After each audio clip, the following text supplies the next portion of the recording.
नमस्कार दोस्तों, एक बार फिर से स्वागत है आपका हमारे YouTube चैनल अद्भुत गाथा पर। एक बार की बात है, माता पार्वती पृथ्वी लोक पर मनुष्य की मुसीबतें और दुखों को देखकर व्यथित हो गई और महादेव के पास जा पहुंची। बाबा भोलेनाथ कैलाश पर ध्यान लगाए बैठे हुए थे। महादेव जब ध्यान से निकले तो माता पार्वती ने उन्हें प्रणाम किया और कहा, हे प्रभु, मेरा मन बहुत ही अशांत है। मैं ये जानना चाहती हूँ कि मृत्यु से पहले होने वाले दुखों से कैसे बचा जा सकता है और मुसीबत का सामना इंसान कैसे कर सकता है। माता पार्वती की बात को सुनकर के भगवान शिव कहने लगे, हे प्रिय, मैं तुम्हें एक छोटी सी कहानी सुनाता हूँ। यदि तुमने इस कहानी को पूरे ध्यान से सुना तो निश्चित ही तुम्हारे दोनों प्रश्नों का तुम्हें उत्तर मिलेगा और तुम्हारा मन पूरी तरह से संतुष्ट हो जाएगा। दोस्तों, आपने देखा होगा कि कुछ लोग सालों तक चारपाई पर पड़े पड़े दुख झेलते रहते हैं और कुछ लोगों की मृत्यु बहुत ही भयानक होती है, जिनके प्राण आसानी से नहीं निकलते। कई लोग बुढ़ापे में बहुत दुख झेलते हैं, प्राण निकलते समय पर जोर जोर से चिल्लाते हैं। दोस्तों, मृत्यु तो अटल सत्य है। एक दिन मृत्यु के हवाले हर किसी इंसान को होना है। यदि आप भी यह चाहते हैं कि मृत्यु के समय आसानी से प्राण निकले और साथ ही यह जानना चाहते हैं कि मुसीबत का सामना कैसे करें, तो यह वीडियो आपके लिए बहुत ही महत्वपूर्ण है। वीडियो को पूरा देखें। और इससे पहले हम कथा शुरू करें, आपसे अनुरोध है, यदि आपने अब तक हमारे चैनल अद्भुत गाथा को सब्सक्राइब नहीं किया है तो कृपया सब्सक्राइब कर ले, लाइक करें और हाँ, बेल आइकॉन दबाना मत भूलिएगा। आपका ये छोटा सा प्रयास हमारे लिए बहुत महत्व रखता है। तो आइए अब शुरू करते हैं आज की कथा। माता पार्वती के सवालों के जवाब में महादेव ने कथा कहना प्रारंभ किया। भगवान शिव कहते हैं, हे प्रिय, एक बार एक बेटी ने एक संत से आग्रह किया कि वो उसके घर पर आकर के उसके बीमार पिता से मिले और उनके लिए प्रार्थना करें। बेटी ने संत को बताया था कि उसके बुजुर्ग पिता पलंग से उठ भी नहीं सकते, वो चारपाई पर पड़े रहते हैं और मुझसे उनका दुख देखा नहीं जाता। इसलिए मैं ये चाहती हूँ कि आप मेरे बीमार पिताजी से मिल करके उनके लिए प्रार्थना करें कि वह अपने शरीर से स्वस्थ होकर के और सुखी जीवन जी सकें। इस प्रकार जब संत उस बेटी के घर आए तो उन्होंने क्या देखा कि पिता पलंग पर दो तकियों पर स्थिर रख करके लेटे हुए थे और पास में ही एक खाली कुर्सी पलंग के साथ में पड़ी थी। अब संत ने खाली कुर्सी को देख करके सोचा कि शायद मेरे आने की वजह से यह कुर्सी यहाँ पर पहले से ही रख दी गई है। फिर उन संत ने उस बेटी के बीमार पिता से कहा कि मुझे लगता है कि आप मेरी ही उम्मीद कर रहे थे, इसीलिए आपने एक खाली कुर्सी मेरे लिए पहले से ही रखवा दी है। तो उस बेटी का बीमार पिता कहने लगा, नहीं, आप कौन हैं? मैं आपको जानता नहीं। फिर संत ने अपना परिचय दिया और कहा, मुझे ये खाली कुर्सी देख करके लगा कि आपको मेरे आने का पहले से ही आभास था। फिर संत की बात को सुनकर के उस बेटी का बीमार पिता कहने लगा, ये खाली कुर्सी जो आप देख रहे हैं, यदि आपको खाली कुर्सी देख करके बुरा लगा हो तो आप मुझे माफ कर देना। ये खाली कुर्सी मैंने आपके आने की वजह से नहीं रखवाई है। मुझे आपके आने की कोई भी सूचना नहीं थी कि आप मेरे पास में आ रहे हैं। इस पर उस संत ने बीमार व्यक्ति से पूछा, तब आपने ये खाली कुर्सी क्यों रखी है? फिर उस बेटी के बीमार पिता ने उस संत से कहा, कृपया करके आप इस कमरे का दरवाजा बंद कर दो। फिर तो संत को ये सुनकर कि थोड़ी हैरत हुई, फिर भी उन्होंने दरवाजा बंद कर दिया। फिर वो बीमार पिता कहने लगा, दरअसल इस खाली कुर्सी का राज आज तक मैंने किसी को नहीं बताया, यहाँ तक कि अपनी बेटी को भी नहीं बताया, क्योंकि पूरी जिंदगी मैं ये जान नहीं सका कि प्रार्थना कैसे की जाती है। मैं मंदिर जाता था, पुजारी से श्लोक सुनता था और वो श्लोक मेरे सिर के ऊपर से गुजर जाते थे, मेरे पल्ले कुछ नहीं पड़ता था। मैंने फिर प्रार्थना की कोशिश करना छोड़ दी, लेकिन 4 साल पहले मेरा एक दोस्त मिला। उसने मुझे बताया कि प्रार्थना कुछ नहीं, भगवान से सीधे संवाद का माध्यम होती है। और फिर मुझे उसी ने सलाह दी कि एक खाली कुर्सी अपने सामने रखो, फिर विश्वास करो कि वहां पर भगवान खुद ही विराजमान है। अब भगवान से ठीक वैसे ही बात करना शुरू करो जैसे कि अभी तुम मुझसे कर रहे हो। भगवान शिव कहते हैं पार्वती फिर वो बीमार पिता कहने लगा कि मैंने दोस्त के कहने से ऐसा ही करके देखा। मैंने अपने सामने एक खाली कुर्सी रखी और मैंने मन में दृढ़ विश्वास किया कि यहाँ पर भगवान विराजमान है और फिर मैं उनसे खूब सारी बातें करने लगा, जैसे कि मैं अभी आपसे कर रहा हूँ। मैंने ऐसा करके देखा तो मुझे बहुत ही अच्छा लगा।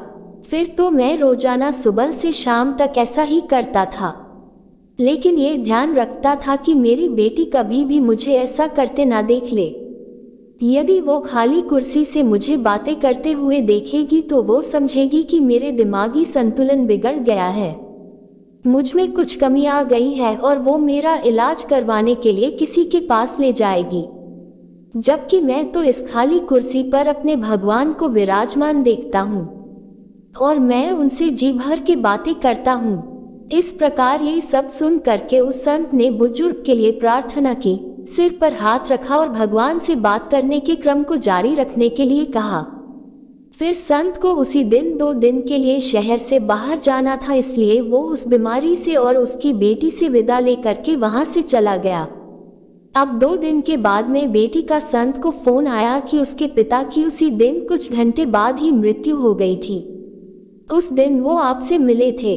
अब तो संत ने उस बेटी से पूछा कि तुम्हारे बीमार पिता को प्राण छोड़ते समय पर कोई तकलीफ तो नहीं हुई? तो बेटी ने जवाब दिया, नहीं महाराज, मैं जब घर से काम पर जा रही थी तो उन्होंने मुझे बुलाया, मेरा माथा प्यार से चूमा और ये सब करते हुए उनके चेहरे पर ऐसी शांति थी जो मैंने पहले कभी नहीं देखी थी, और जब मैं वापस आई तो वो हमेशा के लिए आंखें मूंदे चुकी थी। लेकिन मैंने एक अजीब सी चीज भी देखी।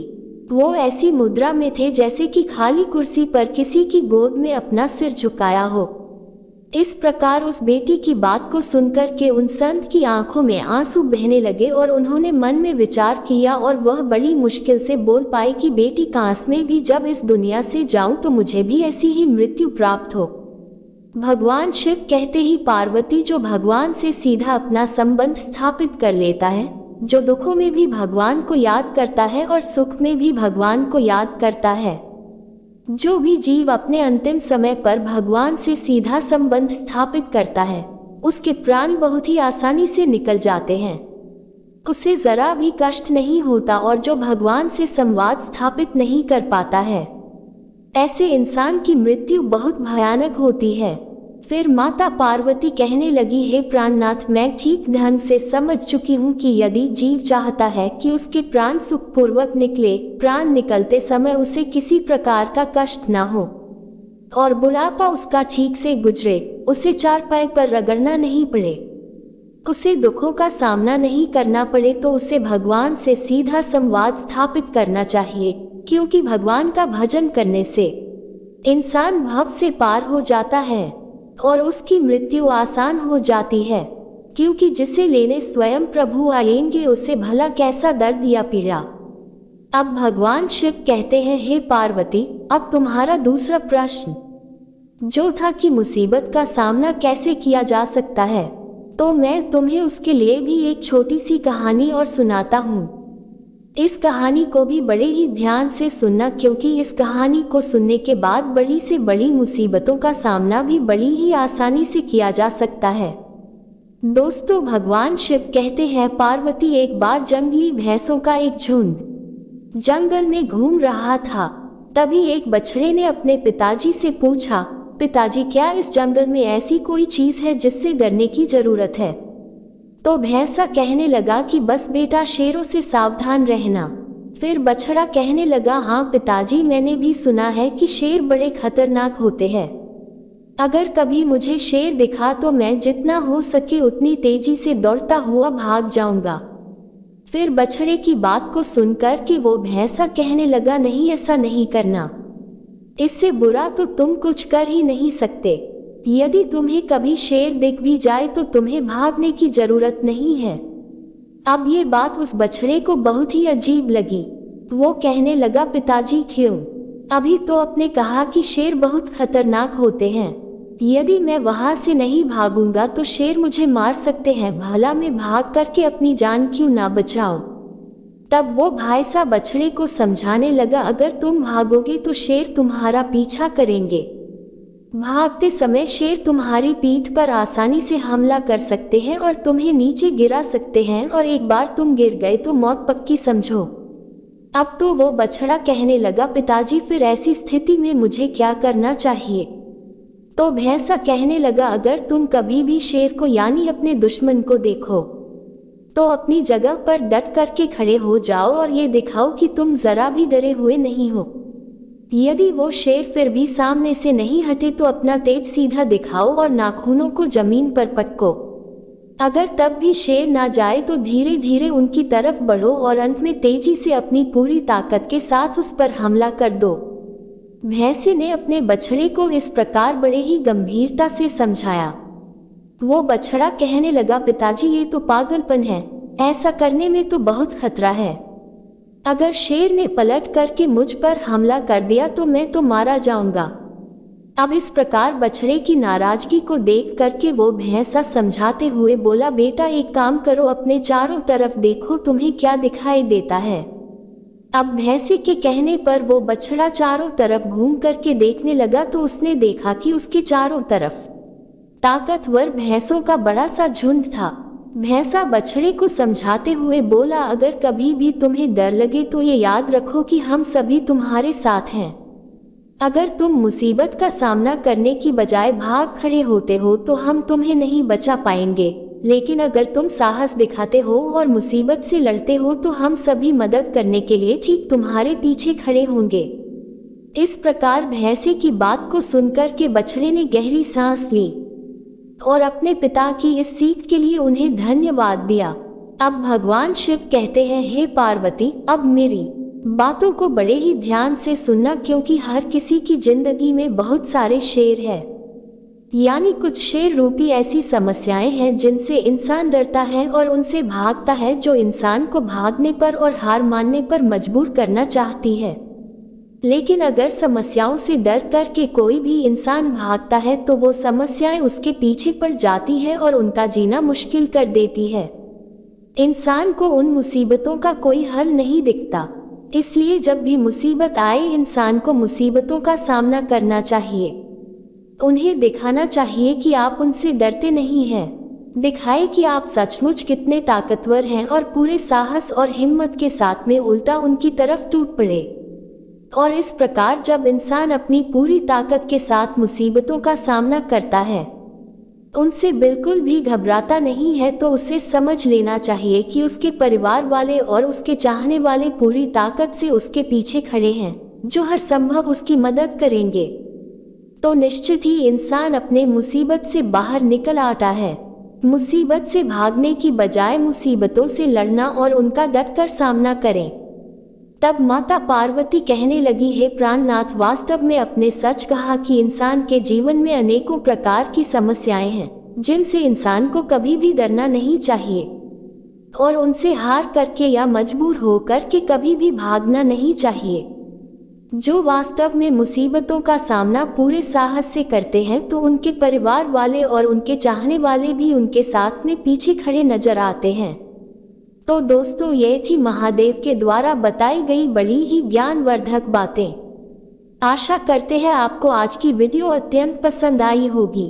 यदि इस कथा को कहते हुए मुझसे कोई त्रुटि हुई है तो आप सबसे हाथ जोड़कर क्षमा प्रार्थी हूँ। आशा करती हूँ आपको इस वीडियो से बहुत कुछ सीखने एवं जानने को मिला होगा। यदि आपको हमारी वीडियो पसंद आई है तो एक लाइक करें और कमेंट में प्रेम से हर हर महादेव, जय माता पार्वती अवश्य लिखिएगा। महादेव आप सबका मंगल करें। इसी मनोकामना के साथ आज के लिए इतना ही। मिलते हैं अगली वीडियो में। तब तक के लिए नमस्कार।